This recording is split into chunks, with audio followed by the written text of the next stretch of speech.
Well, as Sean just mentioned, a lot of folks have been affected by all of this. In fact, thousands of IPL customers, they are still without power right now because of yesterday's storms. And many other residents are cleaning up because there was so much damage left behind. Rich Van Wyk joins us live in the Butler-Tarkington neighborhood with a look at what they're facing there. Rich? Anne Marie, one of the homeowners on this stretch of 46th Street, became so impatient with the city's inability to get this cleaned up and reopen the street. He grabbed his pickup truck and his chainsaw, and he's doing it himself.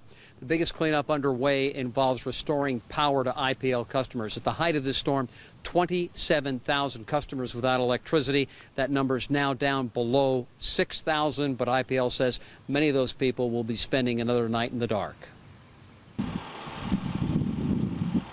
Repair crews have their hands full. Fierce winds and falling trees took down utility poles and power lines across the city. Even with help from a Dayton, Ohio utility, progress is difficult and slow. Our hope is that many customers are back on today, but with the extent of the damage, it could be tomorrow night before all customers are restored. Until then, customers are without sump pumps, lights, AC, and refrigerators. Chris Bauman isn't worried. I think they're awesome. I think it's hug an IPL guy today.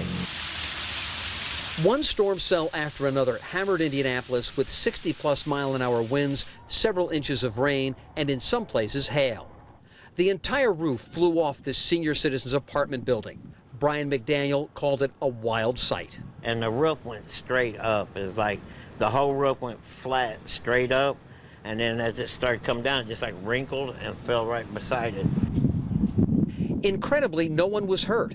79 residents moved into other apartments. It appears as if the damage is still being assessed. A spokesperson couldn't say when tenants would be allowed to return. The city, as well as homeowners, will likely spend days cleaning up from the summer storms and even longer making repairs. But the damage appears to be less than some expected. Flash flooding prompted Wayne Township firefighters to start evacuating this far west side neighborhood. In some places, the water was 3 feet deep. But today, you wouldn't know it. The storms created quite a commotion, but apparently very little damage. If you have problems with debris in front of your house, in the street, or other issues, you're encouraged to call the Mayor's Action Line. Ann and Andrea, we put that number on our website, WTHR.com, to make it easy.